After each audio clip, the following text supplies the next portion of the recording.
Okay, so white blood cell. So you can say, oh, that's the 5 to 10,000 leukocyte. Okay, it's the same thing. It's a leukocyte. The word leuko means white, so leukocyte. And if you have less than 5,000, this is mean less than 5,000, you get leukopenia. If you have more than 10,000, this means more than 10,000, this is known as leukocytosis. Okay. Lymphadenopathy, meaning that there is enlarged lymph node. Okay, this means enlarged lymph node. An enlarged lymph node is a good indicator that you have some kind of infection, for example, lymph node.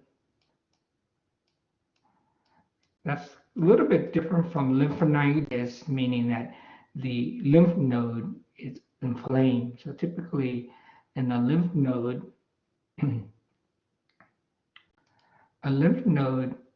so basically, the lymphatic system carry lymph from the interstitial fluid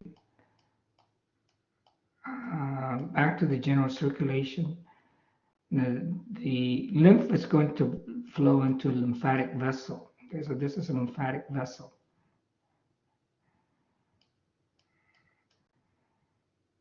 And the lymphatic vessel is going to drain on this structure here. Typically, okay, we call this a lymph node. And typically in the lymph node, you have this outer area. It's called the cortex. This is the cortex. And this is the medulla. But in the cortex, there's no line here. I'm just drawn to show you that there's the cortex versus the medulla. But in the cortex area, you generally have these right here. Okay.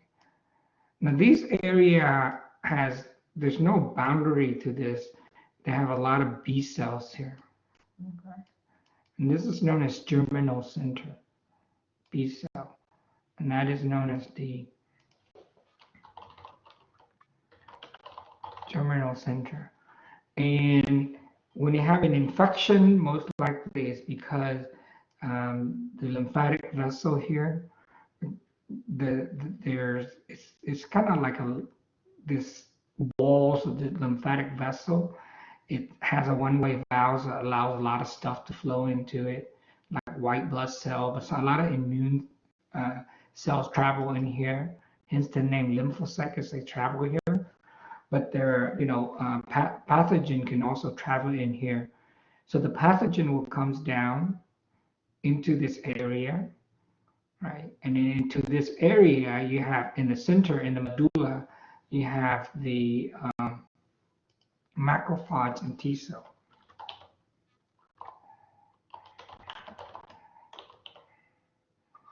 Okay. And T cell, typically. And there will be they will pretty much encounter the pathogen, macrophage, some T helper cell, for example, would then present that antigen to B cells or cytotoxic T cells. So in that case, what happens is that the germinal center will get bigger. Right? So if a particular B cell has the right receptor, and with the help of T helper cell, it can to expand. Okay? And that expansion, B cells expansion, occur in the this area right here. This is known as the germinal center, and the germinal center will get really big.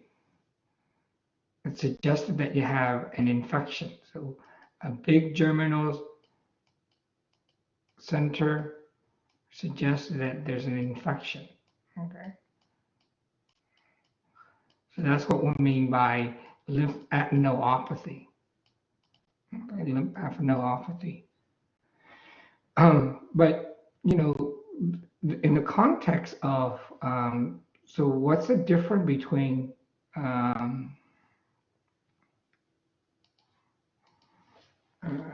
leukemia, which is what we want to talk about, the disorder, versus lymphoma. Now, so white blood cells, of course, has your neutrophils, basophils, etc. Okay, so when we talk about hematic poiesis of how these blood cells develop, they develop from hematopoietic stem cell that give rise to either the stem cells give rise either the lymphoid lineage, B cells or T cells, right? Lymphoid lineage, or give rise to the myeloid lineage, okay, if you will.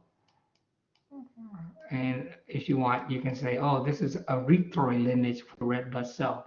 But although the erythroid lineage is the same thing, well, it started out the same as the myeloid lineage. And the myeloid lineage, you have your granulocyte and your agranulocyte. Your agranulocyte would be your monocyte and your megakaryocyte, while the granulocytes are your eosinophil, basophil, eosinophil, basophils, and neutrophil, with all that within the myeloid lineage. Okay, and lymphocyte certainly can travel in the blood, but they can also travel in the lymph as well. And so the general term is that when you have a condition that you have too much white blood cell, too much lymphocyte, for example, okay, then it will be leukemia, right? So in other words, it's, well, in general, the term, let me write this down. Okay. Leukemia is a general term for cancer of the white blood cell, right? Because again, the word leuko mean white. So leukemia could be, could be the myeloid lineage or it could be lymphoid lineage, okay? Because a white blood cell, it could be neutrophil, it could be basophil, it could be eosinophil, it could be lymphocytic. It could be lymphocyte, right? B lymphocytes or T lymphocyte. So that's in general, that's leukemia. All right. Now, lymphoma and leukemia oftentimes is found in the blood. Right? Yeah, you might see some in the lymph node as well. But leukemia is generally termed as that it's a cancer of the white blood cell that is in the blood. Okay? Definitely in the blood.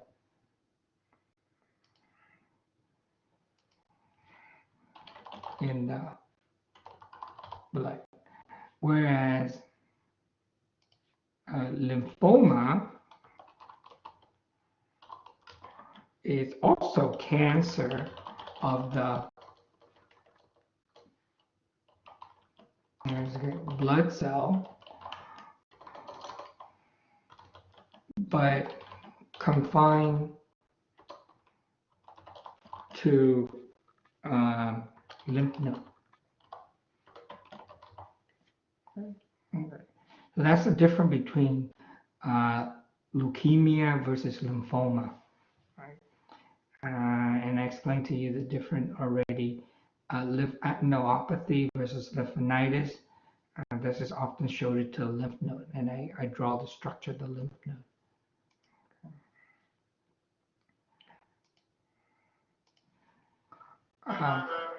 Sorry.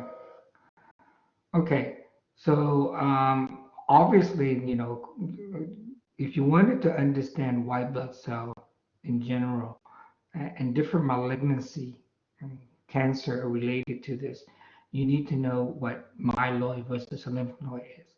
So when we're talking about lymphoid lineage are your B cells and T cells, and the disorder that associate with this would be leukemia, right? So you can have leukemia, that's blood related B cells or T cells. And you know how here lymphoma? Lymphoma is tend to be more within the B cell or T cell. Okay, like Burkitt lymphoma is B cell, Hodgkin lymphoma, sort of like B cell. And plasma cell, of course, is a differentiated B cell. And the only plasma cell, well, there are many, but the one I think that good one to know with plasma cell proliferation is multiple myeloma. Okay.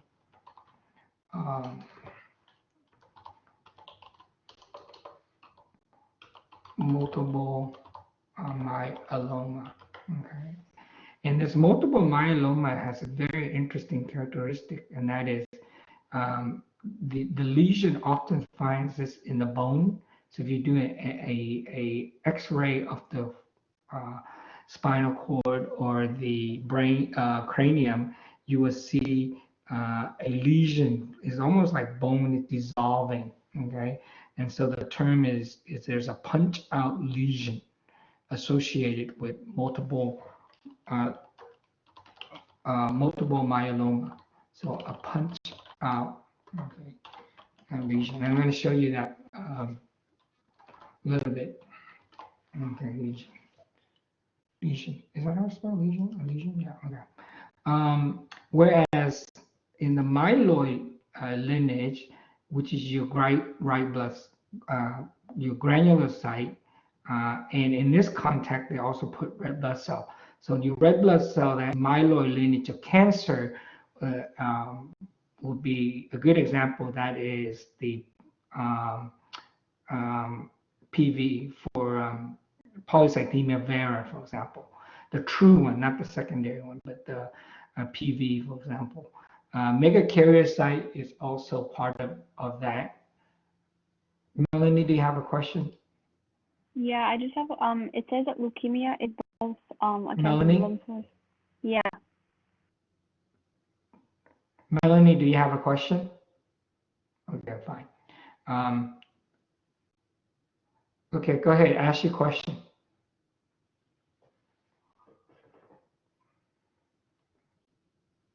Yeah, apparently that's what happened. Okay, so just type out the question. I don't know why your phone, what can I do?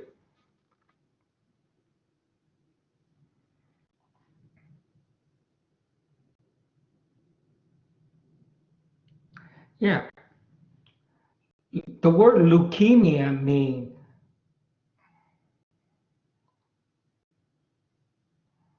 I don't know what you're talking about.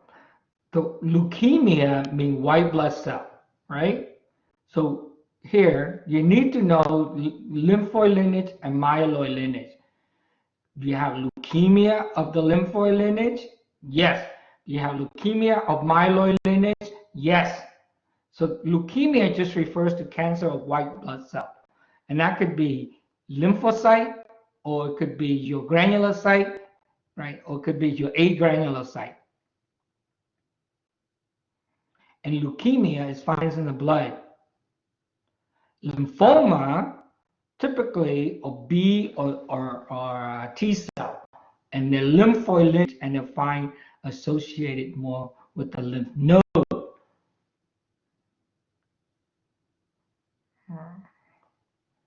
Okay, good.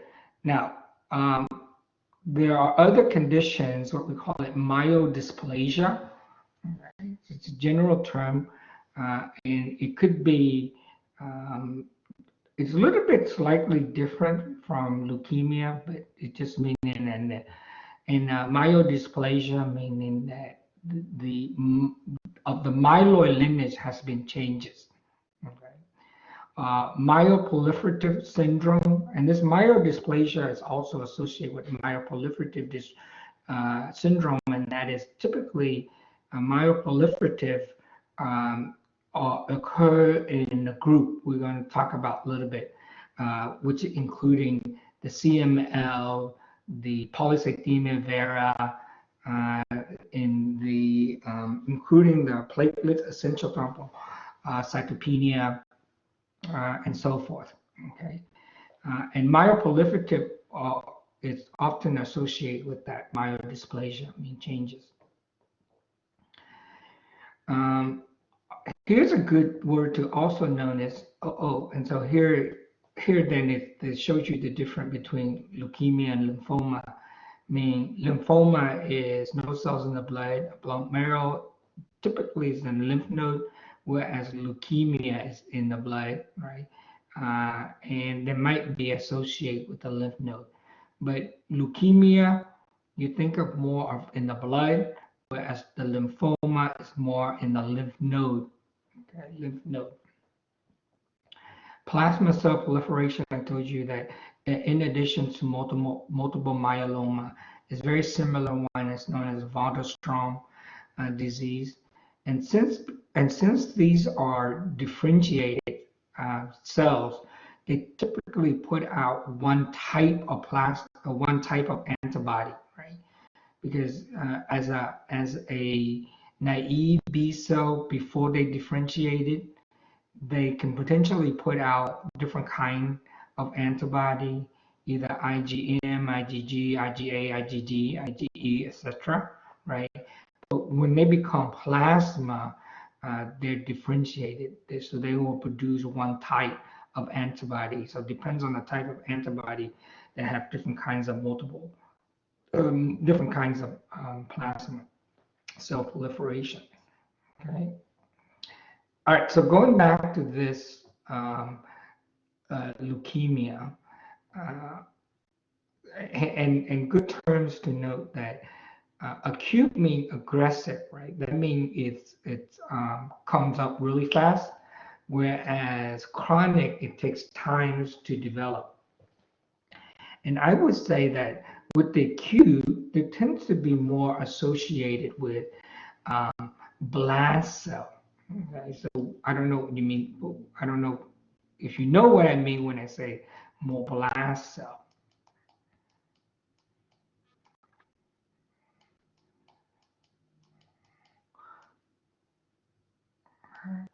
So more blast cells, meaning that they're really kind of like early stage of development, very early stage.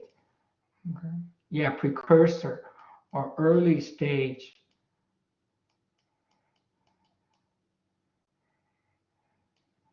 Of development.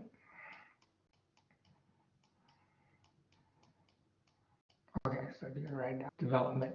Whereas, in this case right here, chronic tend to be more differentiated.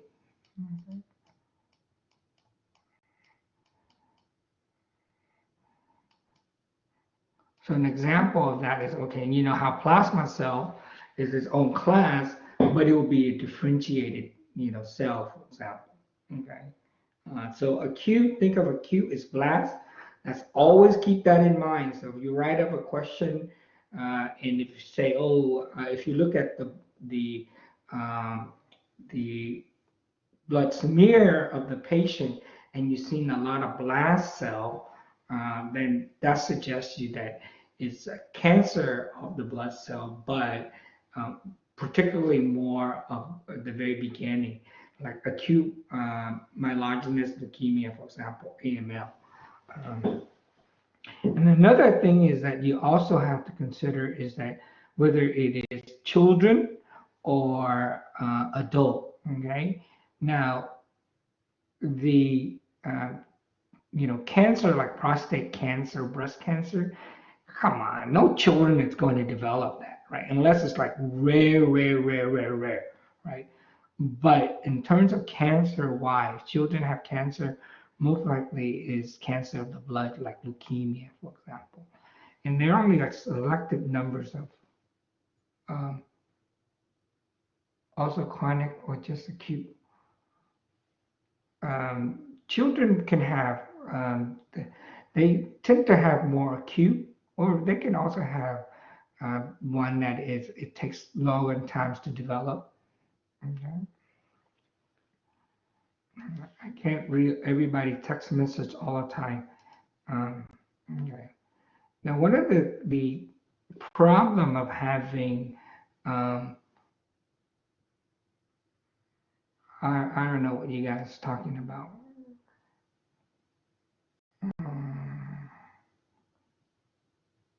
Just reading text message of here say Melody, the leukemia is from a chronic lymphocyte and myeloid. Lymphoid is due to T cells.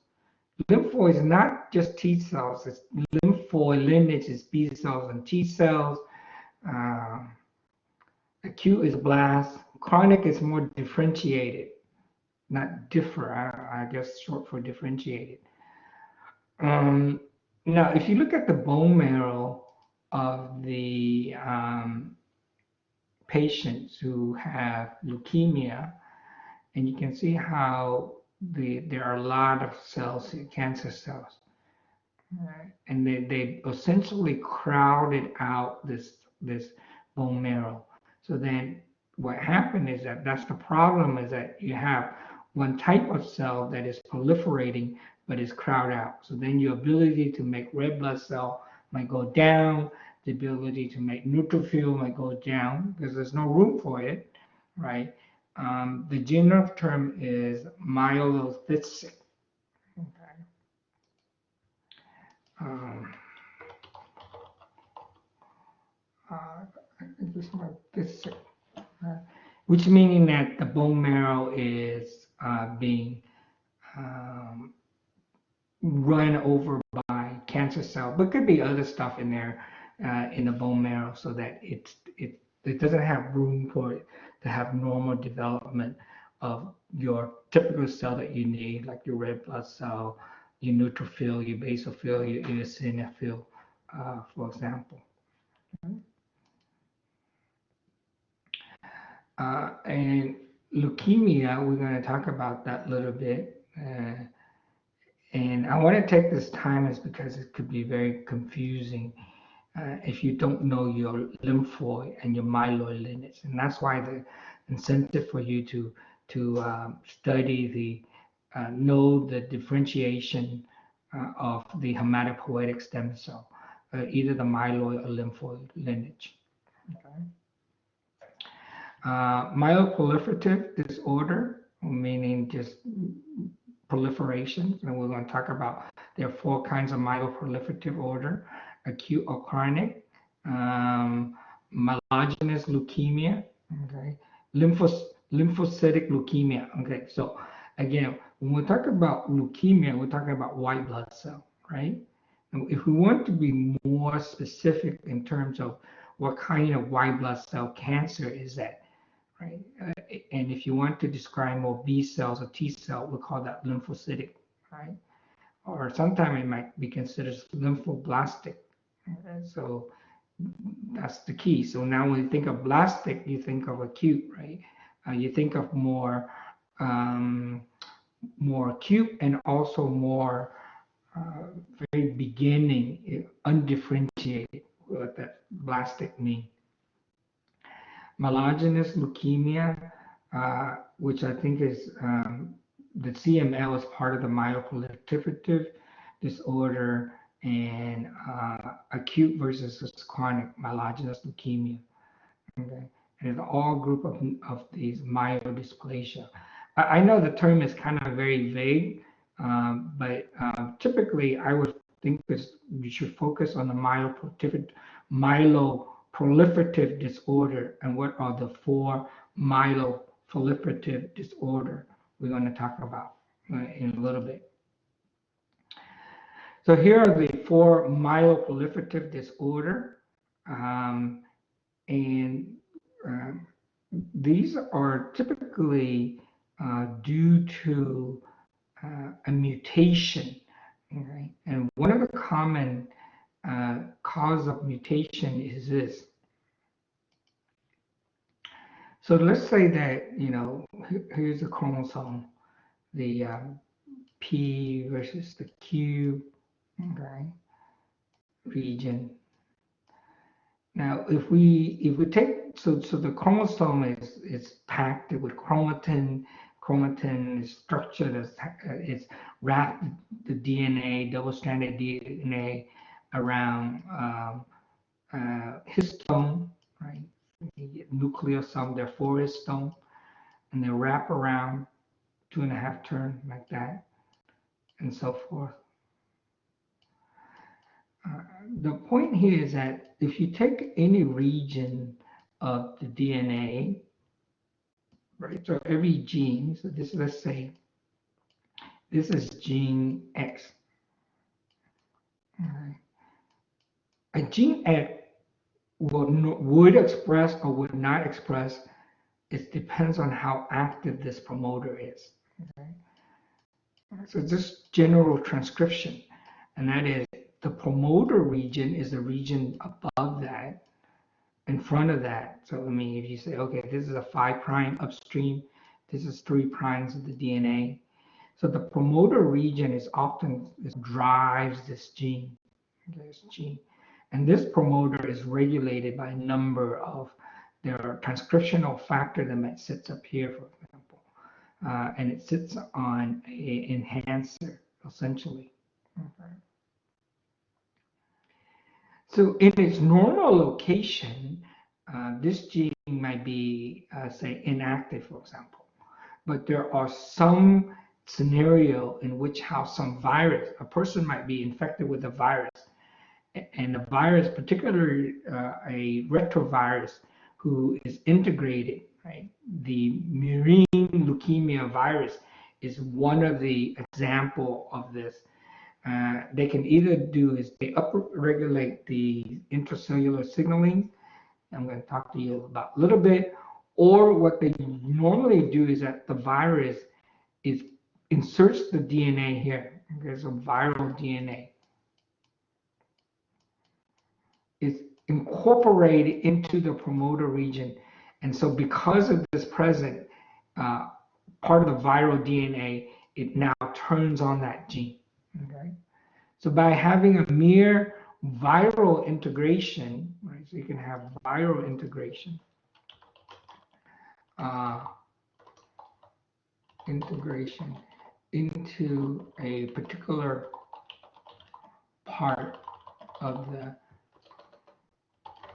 DNA, and so next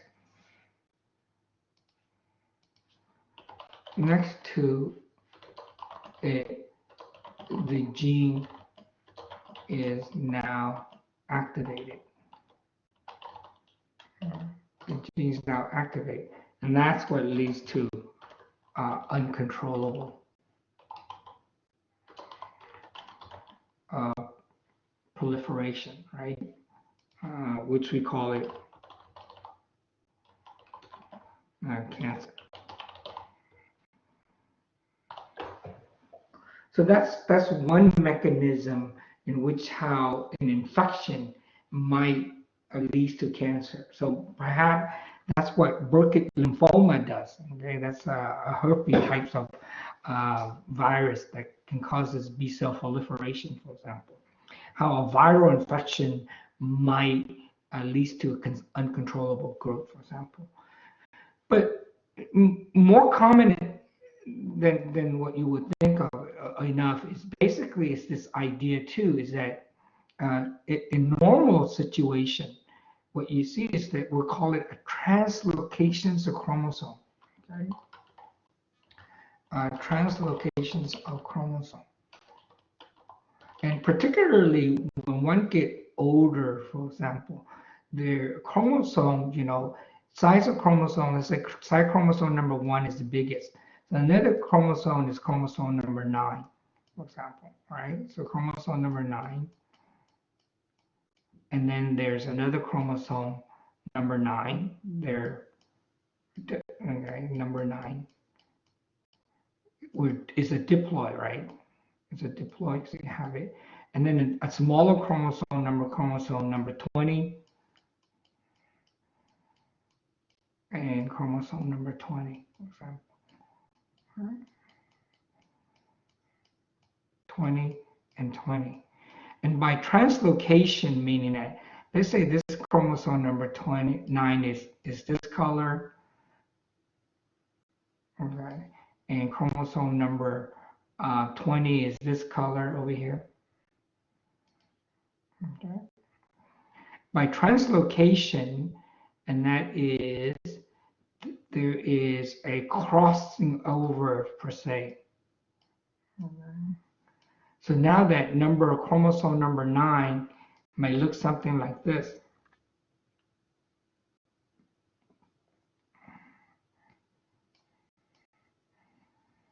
And a little bit of number 20. Whereas a little bit of 20. Whereas chromosome number 20 now I have something like this, which meaning that it took part of this right here and it added to its own. So now you have your modified chromosome number 9. What is the consequence of that? Well, we saw already. So a gene, for let's say here's a tyrosine kinase, for example. Tyrosine kinase is an enzyme, right? And this gene encode for this protein is expressed to the promoter. Here is the promoter, right?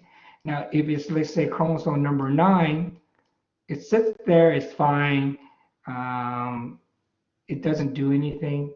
But now, if you switch this, now it's next to chromosome number 20, right? It's in the new location. Then it loses the regulation, for example, and now this gene started to turn on regularly. Okay, so that's the JAK kinase is what happened. Essentially, what happened with this. So one of the very exciting exciting leukemia that people will talk about is this within this group known as the myeloproliferative disorder, okay, or neoplasm. The one is known as CML, or chronic myelogenous leukemia, right? Myelogenous leukemia, so that's white blood cell, but you want to know, okay, what kind of white blood cell that is. So it's for the CMV, it's more similar to neutrophil of origin, for example, chronic myelogenous leukemia. Polycythemia vera, we already talked about, which is, and now I'm going to use abbreviation CMV versus PV. This is also, it's upregulated intracellular, you're going to see a little bit, but this is the red blood cell, cancer of the red blood cell. Primary myelofibrosis, or PMF, this is more like the megakaryocyte that is part of the platelet or thrombocyte, which is also very similar to this essential thrombocytopenia. Okay, so thrombocyto mean thrombocyte, penia mean cancer of that, essential.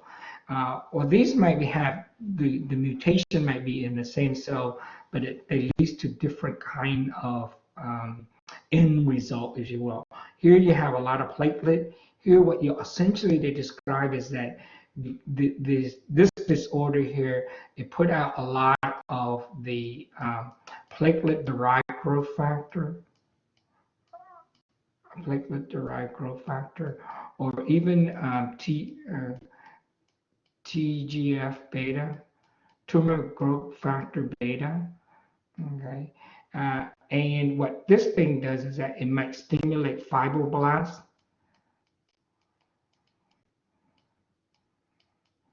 And fibroblasts put out a lot of collagen, for example.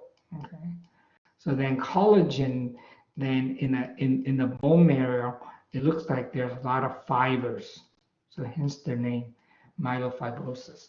All right, so we're going to go through each one of these quickly. CMV. Okay, so chronic, some of the features, them, of course, they get tired easily because you don't have, the cells crowd out the bone marrow. Anorexia, weight loss. A lot of people with cancer, that could be part of what we consider as cachexia, toward the later stage of cancer. It's an active process, just not just losing the appetite of not eating, but your body is something that you don't they have the drive and motivation to eat and that kind of thing. Of course, they're going to have increased number of white blood cells, hence the name leukocytosis. And CMV is usually considered as, I would say, more granular site, right? Full range of differentiation. I mean that there's some precursor, but some of them is mature neutrophil, for example. Okay, you see more neutrophil, even though this is a granular site, meaning eosinophil. Notice that, so what causes this? What causes this is known as the translocation, and you'll find out that in cancers of the white blood cell, and many cancer cell is typically translocation. That means they switching. So in this case, is that 9 to 22 chromosome or 22 to 9 chromosome, which I drew for you earlier. And this is the cancer. Actually, you can see here, this is very blastic cell, so it's considered undifferentiated. But here's your more differentiate. So they're like the multinuclei. Okay, so they're more like neutrophil there. Here's that precursor, somewhere in between, blastic cells.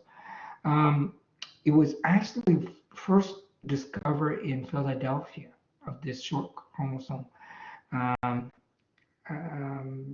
It was very interesting how they discovered it, and now they're.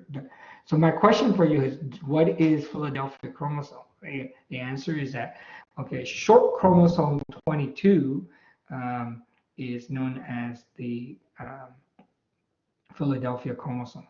Okay, and what happened is that when you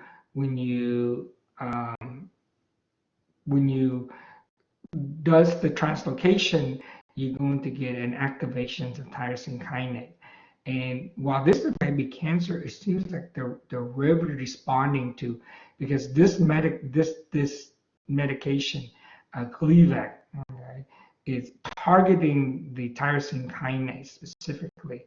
And when you have CMV, it's cancer, but you can actually treat it with this drug, and they're responding very well. Okay. I heard from my wife that it only worked for a short time, but very initially they said, "Oh, it worked very well." So we'll see. Sometimes some people, the cancer can come back. Any question with CMV?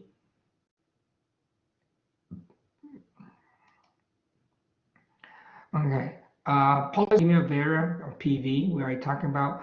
Now, in this case, it will be EPO independent, and another type of translocation, but this time it's not a tyrosine kinase. It's a JAK kinase.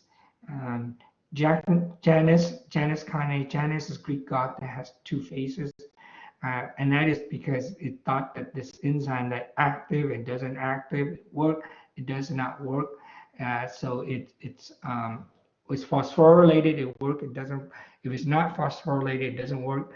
But the JAK kinase itself is actually kinase in general. It's phosphorylate, and I work a lot with these enzymes is because it's phosphorylate. My transcriptional phosphorylate. Okay, my protein of interest, which is STAT3. Okay, this is transcriptional factor or signal transducer and activator of transcription 3. This is the protein that I've been working with a lot. We knock this out and study its effect.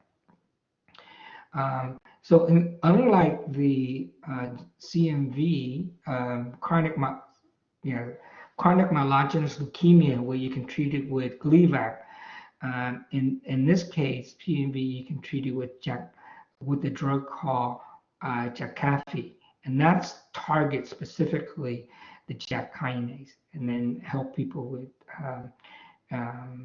polycythemia vera, PV. But it turns out that there are other people within the same mutations of JAK kinase here. They have primary myeloproliferative disorder, or PMV, PMF. Okay, and you can see how the same mutation but leads to different consequences. One is in PV, and the other one is, and this one is PMV. Now, it's not unheard of, too, is that a patient may exhibit multiple myeloma proliferative disorder. So in other words, they might have at one point developed the polycythemia vera, PV, early on, and then later on they develop primary myelofibrosis. Okay, and in primary myelofibrosis, and how you characterize it is that you look in the bone marrow. You can see here in the bone marrow, you can see that there's a lot of these fibrous tissue, and that's because the megakaryocyte, okay, is the cells that are producing a lot of TGF beta, which stimulate the fibroblasts to produce a lot of these collagen, these tissue.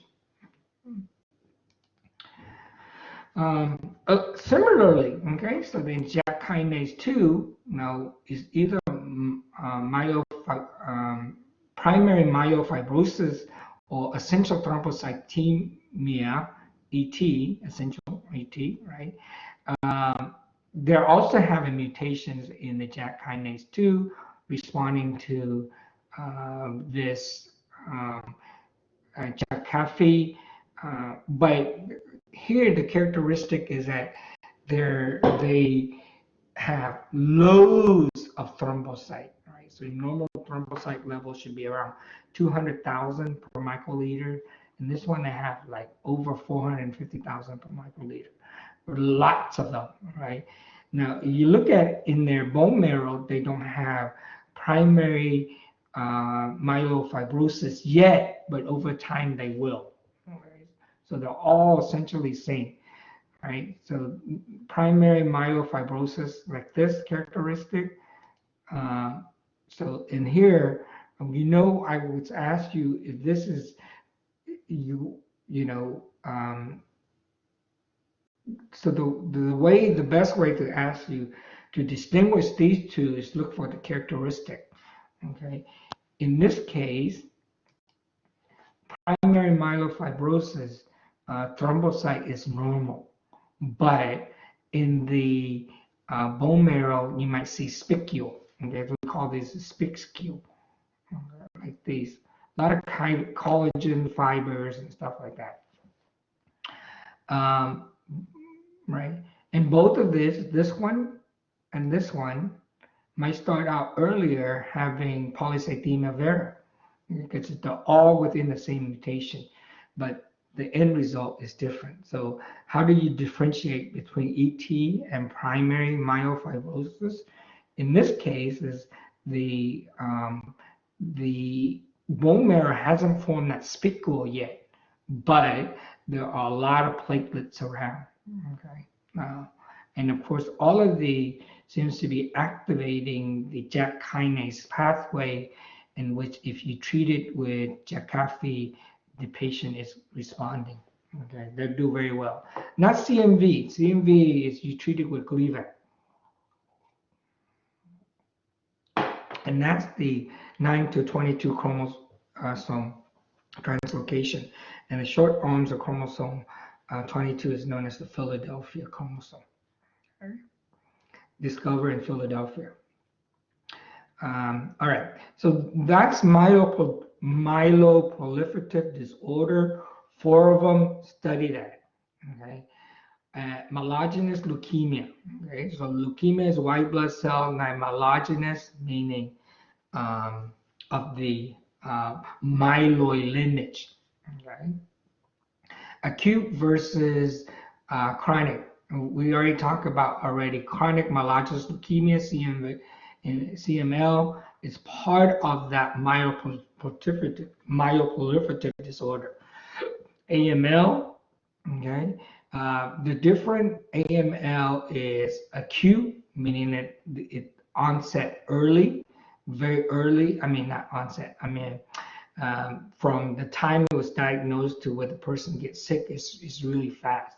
Okay, whereas chronic is more like indolent. It takes some time to develop. Right. So indolent versus sudden. Okay, so acute is more like sudden.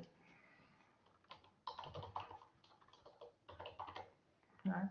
And I would say that AML is more of blast cell. Okay.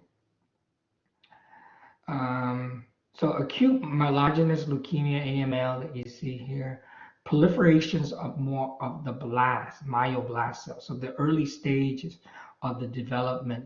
Okay.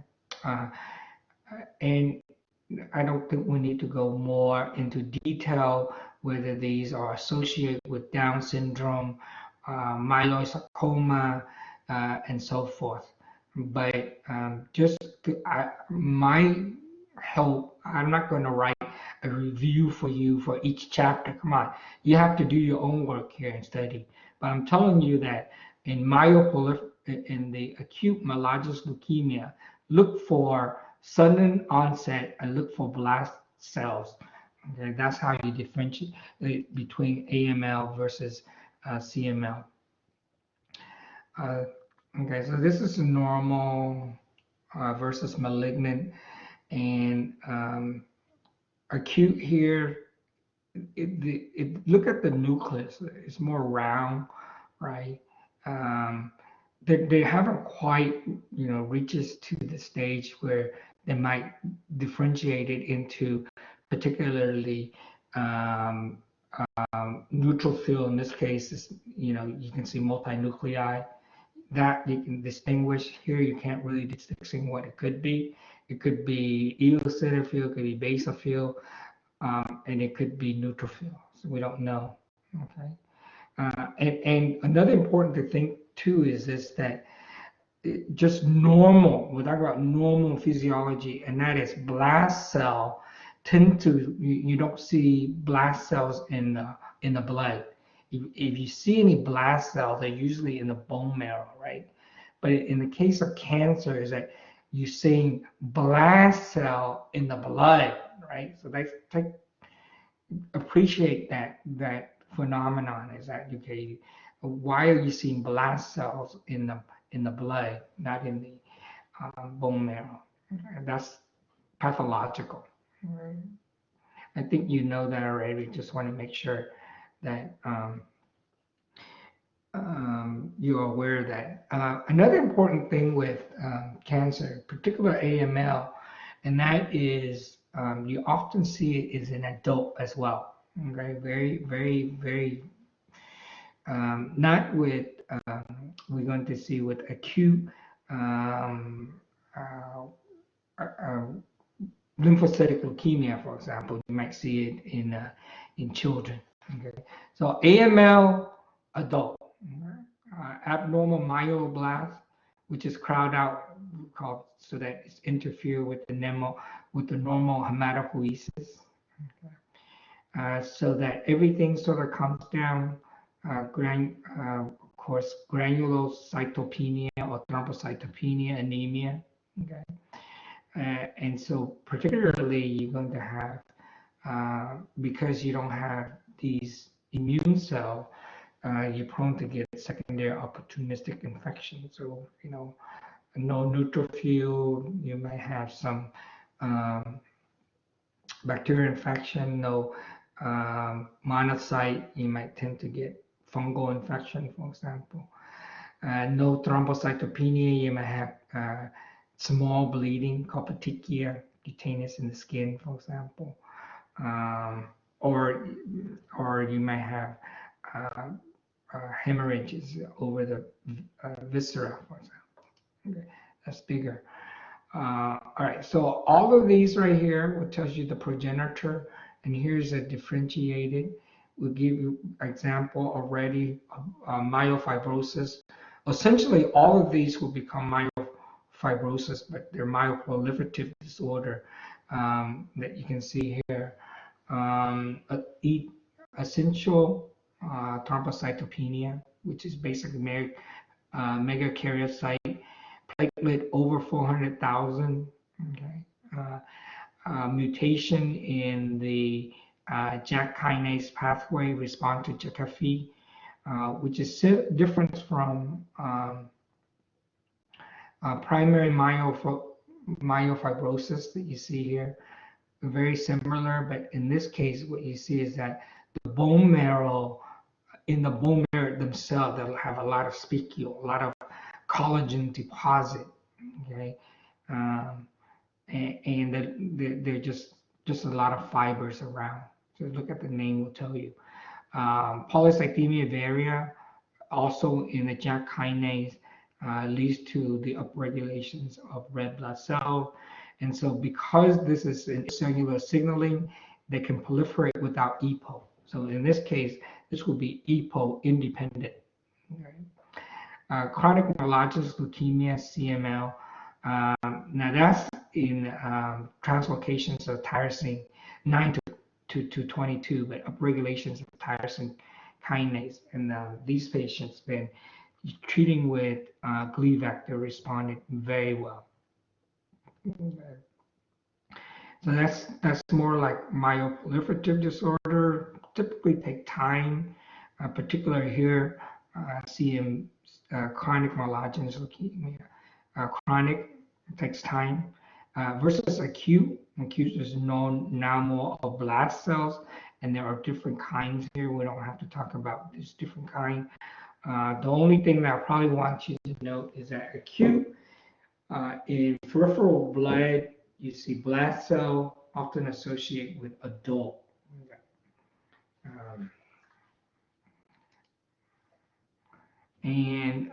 There are many different kinds of acute myelogenous leukemia, and we're not a hemonc, right? We don't have to study like the hemonc guy would.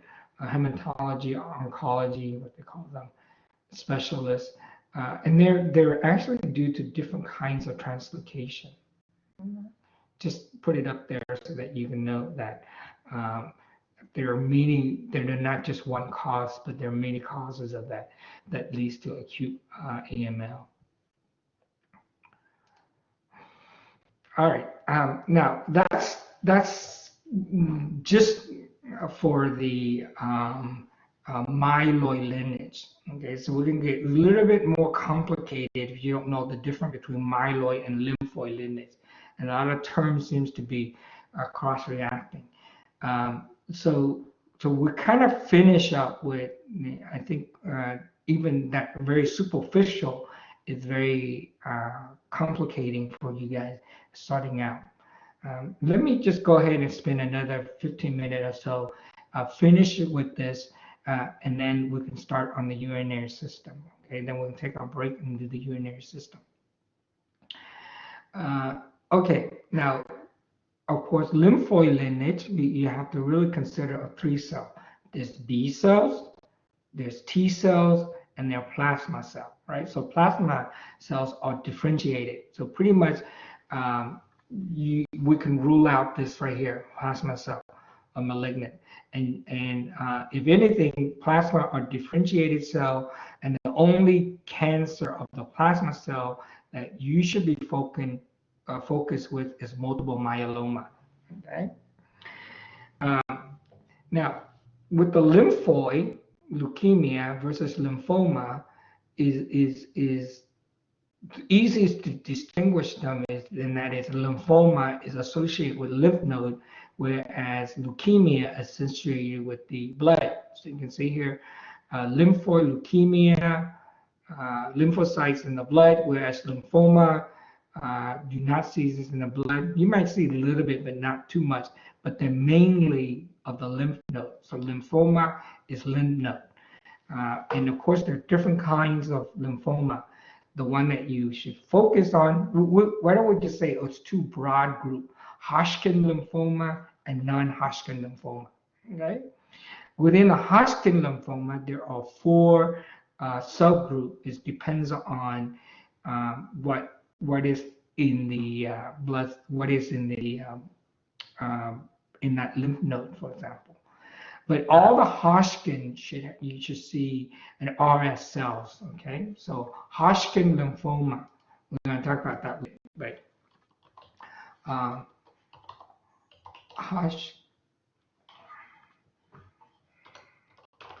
Hodgkin lymphoma.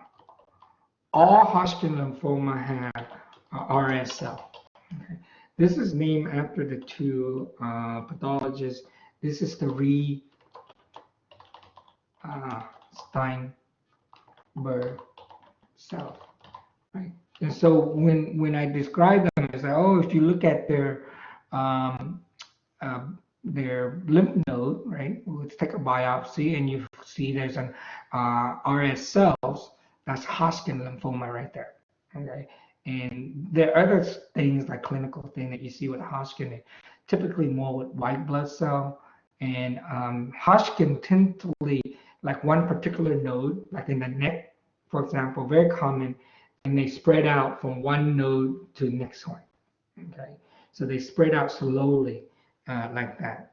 Non-Hodgkin lymphoma does not like that.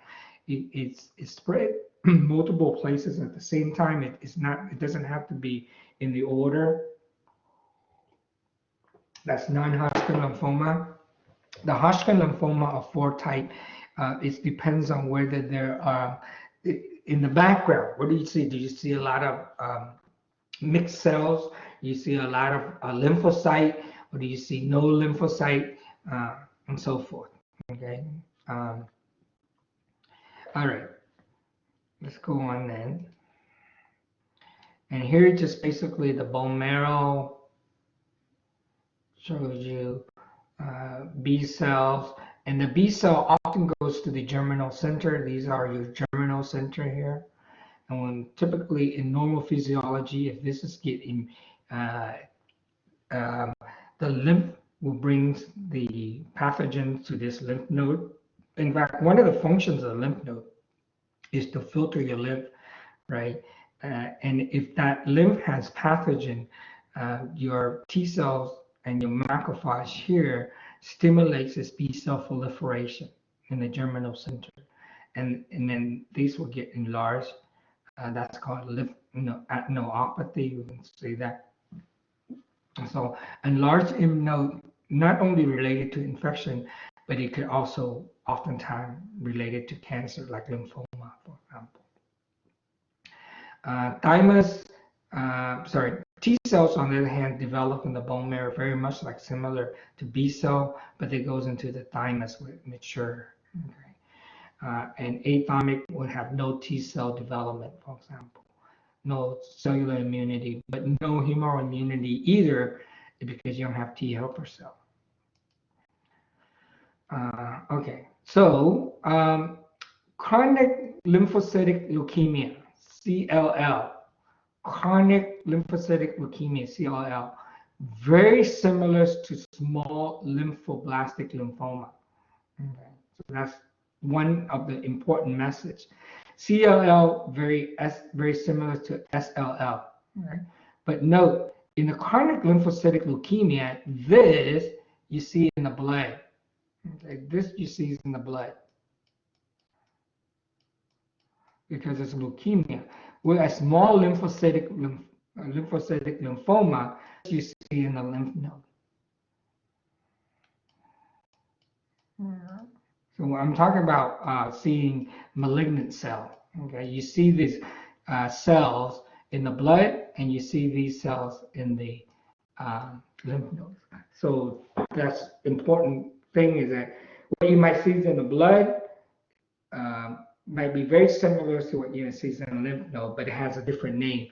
If it's in the lymph node, we call that a small lymphoblastic. Small lymphocytic lymphoma, whereas in the blood is considered as chronic lymphocytic leukemia. All right. Lymph node, extranodal site, other as well. You might see it in multiple places. Lymphocytosis, that gives me translocations of these chromosomes that have delete part of it, 11, 13, and 17. And these are very noticeable if you do karyotyping of a chromosome. They look smaller than normal. Um, they're out of place, for example. Trisomy is a chromosome 12. Trisomy means that some individual might have 3 chromosomes of number 12. This is the peripheral bloods of the chronic lymphocytic leukemia. Again, CLL, take-home message, very similar to small lymphocytic lymphoma, SLL. Okay. And note, lymphoma is associated with lymph node. You don't see too many granulocytes. You can still see a lot of these. Seems like very blast cells. Okay. And we still don't know whether that these blast cells are of myeloid origins or lymphoid origin. You wouldn't know them, in fact, unless you have to type them, which is that you have to. They might have differentiating marker like B2220, for example, or CD19. They may not. Okay, but if they have like CD19 or B22, then we know that's a differentiated a lymphocyte. And then they might have some of them. In fact, I'll write this down. So a good marker for B lymphocyte would be B2220 positive, that means they express them, or CD19. And so when I tell you that, these cells that have B2220 or CD19 on them, you should think of them, they're B cell origin. They're more B cell, whereas T cell would not have this. And that's one way to characteristic between B versus T lymphocytic lymphoma or lymphocytic leukemia. Okay, lymphocytic.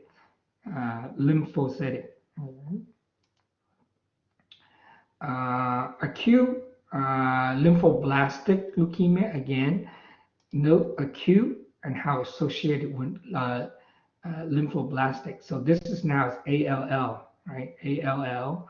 And ALL tend to see more in children, right?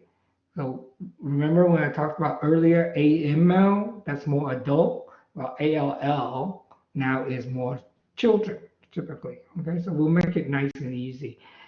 ALL, acute lymphoblastic leukemia, can be of B cells or T cell origin. Why not? It can be B cells or T cells. But in the case of the children, it tends to be more of B. Right? So I'm not going to make you have to remember what are the characteristics between B and T acute lymphoblastic leukemia, okay, or B cells or T cell, right? Other than to say that what I told you earlier, which is AML is more of adult, whereas ALL is more of disease of the children. Okay. All right, we'll make it nice and easy like that. And ALL again it's due to the breakpoint BCR translocations or ABL gene. It's also related to Philadelphia chromosome in a way, and that is the breakpoint is at one particular place within that chromosome 9's BCR, for example. Okay. All right. Prognosis excellence in these children, as you can see. Now, given the drugs, we can typically can treat it pretty well. lymphoma. Lymphoma generally, now we're talking about lymphoma now, right? Which is basically more of a lymph node. And a lot of these lymphoma, we're going to cluster them and say, okay, either B cells or T cell lymphoma, they tend to be more of an older generation, okay, in the 60 and the 70, for example.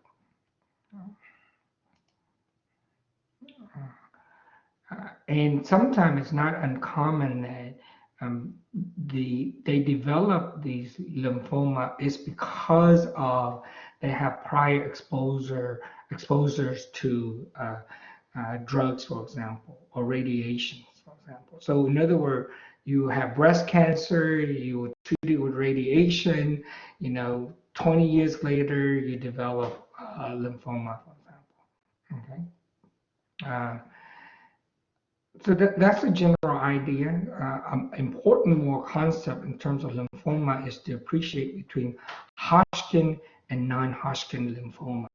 Okay, and or these are just basically secondary malignant lymphoma. How many other things that can also associate it that you might have, say Hashimoto thyroiditis, for example, early on. Then you develop lymphoma later on, or some kind of infection, viral infection, or the other kinds of immune deficiencies that can lead to that. So don't worry about this. And there are many kinds of either B cell or T cell or NK cell neoplasm. I used to ask students to remember them, but I'm not going to talk about them. Just going to go quickly over to the Hodgkin lymphoma versus non-Hodgkin lymphoma. Okay. All right. So Hodgkin lymphoma, the difference between Hodgkin versus non-Hodgkin is that in Hodgkin you start out with a single node, okay, usually around the neck, and then they spread out to the next consecutive one. Hodgkin in the U.S. is tend to be seen more within the Caucasian American, white American, and there are the first onset. I mean, the time that you observe them is they're in their 20-year-old or just past 20 years old or something like that. They still don't know what causes it. It could be maybe it's related to viral, maybe. It could be certain autoimmune disorder. It could be, one of those HLA type. In other words, T cells not trained to recognize as the self antigen. So there's a classical Hodgkin lymphoma, which is actually the one that we're going to talk more, which is for their characteristic. And then there are the nodular lymphocytic predominant Hodgkin lymphoma. So the two types of Hodgkin lymphoma is the classical or the nodular lymphocytic predominant. But within the classical, there are four classes. Okay? So remember when I talked to you about earlier about Hodgkin lymphoma having Reed-Steinberg cell? But that's very characteristic of this classical one, right? With the nodular lymphocytic, you may or may not sell them. See RS cells. The RS cell, they're kind of like somewhat differentiated now. So now they're considered as popcorn cells. Okay. Popcorn. So we're going to talk about that a little bit. This is a typical guys that may have Hodgkin lymphoma. Single node in the neck, and then they progressively upward or downward. The other thing is that a lot of times that when the children do have lymphoma, they often dies because the lymph node can go down and it might interfere with breathing. That's how the disease might be. The Hodgkin is more B cell, okay, with the RS cells. So RS cell is the Reed-Steinberg cells, and if within this classical Hodgkin, there are four subtypes. Okay, nodular cirrhosis, mixed cellular, lymphocytic, and lymphocyte depleted. And then in here I showed you in terms of their frequency, and then in terms of how you classify them, and so forth. Okay, so be able to classify these four different types of classical Hodgkin lymphoma. Nodular sclerosis, letter scar. This is the most common, followed by there's no fibrosis, but they in the background you see very many kinds of cells. We call that mixed cellular, and followed by lymphocytic. If the Hodgkin lymphoma was in the lymphocyte surrounding, it's lymphocytic, or Hodgkin that do not have the lymphocytes in the background. Okay, so lymphocyte depleted, and that is the least common one. Okay.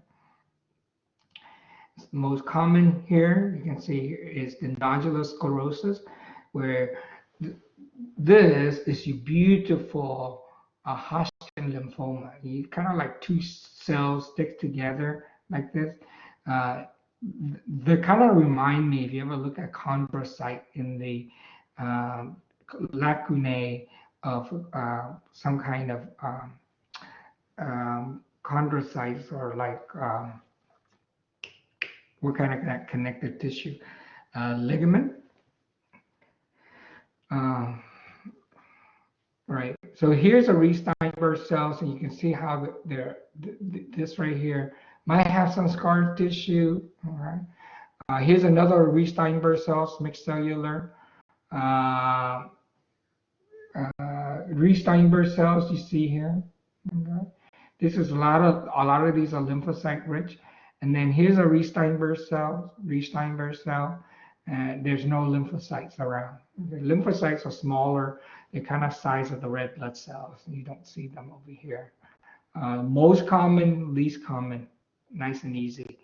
Now the non-nodular lymphocytic predominant Hodgkin lymphoma, RS cells are not present. You can see that, and then they're popcorn cells. So that's my clue to you, is that if you see popcorn cell, they're Hodgkin lymphoma, but they're not of the classical type. They're non-lymphocytic. They're nodular lymphocytic. Okay. All right. So if they're not Hodgkin, they're non-Hodgkin. Or in other words, here are some other kinds of non-Hodgkin lymphoma. Non-Hodgkin lymphoma, and there are many kinds, right? There don't have to be, but the one you can tell between Hodgkin and non-Hodgkin is that in this case, what you see is you do not see Reed-Steinberg cell. You do not see a popcorn cell. Okay, the non-Hodgkin lymphoma,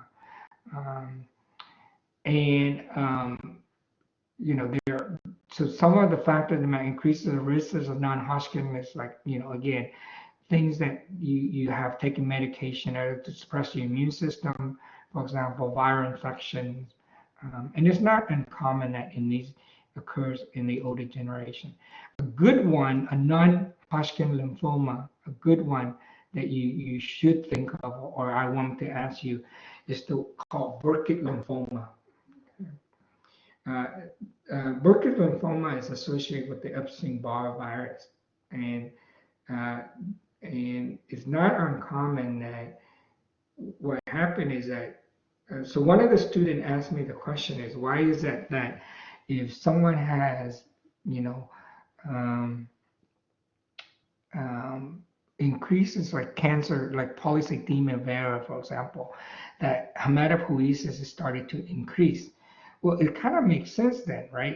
What it means is that if you have too many red blood cells and myelocystic condition, and that is it's going to crowd out the bone marrow, and doing so, the bone marrow cannot make your thrombocytes or your platelets or your neutrophils, etc. So they're going to increase its activity in trying to bring it up, for example. Right?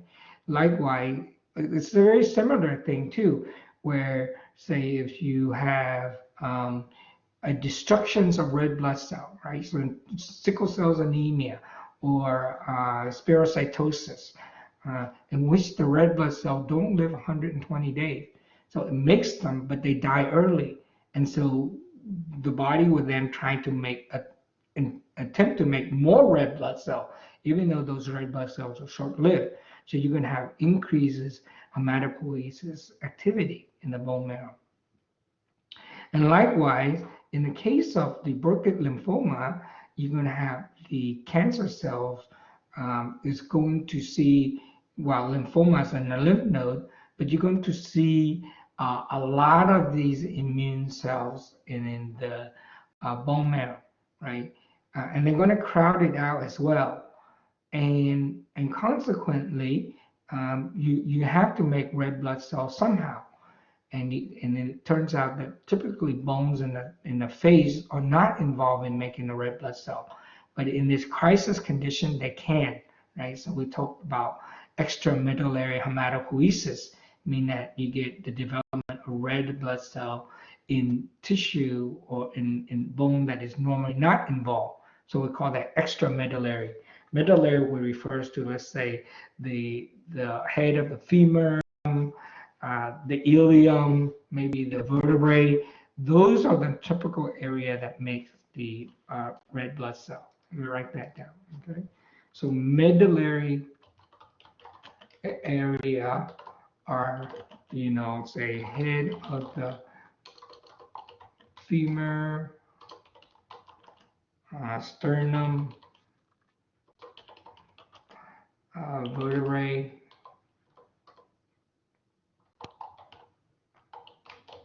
or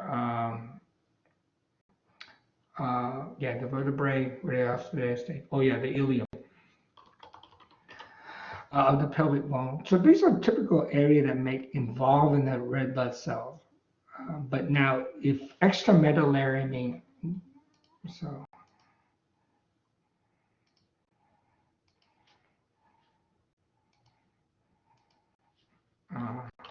Outside of these areas, as would be extra medullary hematopoiesis.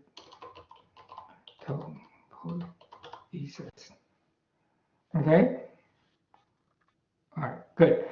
So in the case of Burkitt lymphoma, what you see here is this is a child that had Epstein-Barr virus that leads to Burkitt lymphoma, and you can get facial deformity. Okay. My characteristic to you is that you're going to see these cells that are in the lymph node that they're going to look like these are multinuclei macrophage, which describe as their starry sky characteristic. Okay, to relate to that. But furthermore, when you look at the cells, all right, and in this case, it's more like blast cells, that you see these things that look like lipid vacuole that you see here. Okay, that's very indicative of viral infection. Viral infection is when you see these cells start to have a lot of lipid vacuoles in them. That's suggested that's a viral infection. So that's your Burkitt lymphoma. Hodgkin, non-Hodgkin lymphoma, we went through classical versus nodular lymphocytic predominant Hodgkin lymphoma. And this just basically shows you that. And you do not see any Reed-Steinberg cell here. If anything, you might see some popcorn cell. And then lastly, there is the plasma cell neoplasma, and there are different kinds, von der Strom, and we saw that earlier in terms of monoclonal antibody. And you can see here the different class. Okay. But just, I think we can just focus on multiple myeloma. It's the important one, not von der Strom with IgM. And here's the appearance of punch-out lesion that you can see with multiple myeloma. What is that? This just basically shows you that the lesion, you might see here in the intervertebral bone marrow, punch-out lesion you see here. All of this is a characteristic of multiple myeloma. All right, so why don't we just stop here? I think that's the end of the white blood cell. So next week, you're gonna have your quiz 6, maybe 5 questions on this. We will do, like we say, during the class time, which is you're gonna start at 2:10 and you're gonna end at 2:30 for next week. I have to set it up. So why don't you guys take a 5-minute break? I have to set it up for those who come in late. I'm sorry, but because there's a glitch in the system, some people can get in or cannot get out. What I'm going to do is I'm going to reset the test so that at 4:40, that's in the class time, so no one have excuse why they cannot take a quiz. From 4:40 to 5 o'clock, 20 minutes, and then you're going to get kicked out. Okay, I'm going to stop the recording here. Let me set up the test, and then I'm back, and we'll start with the urinary disorder.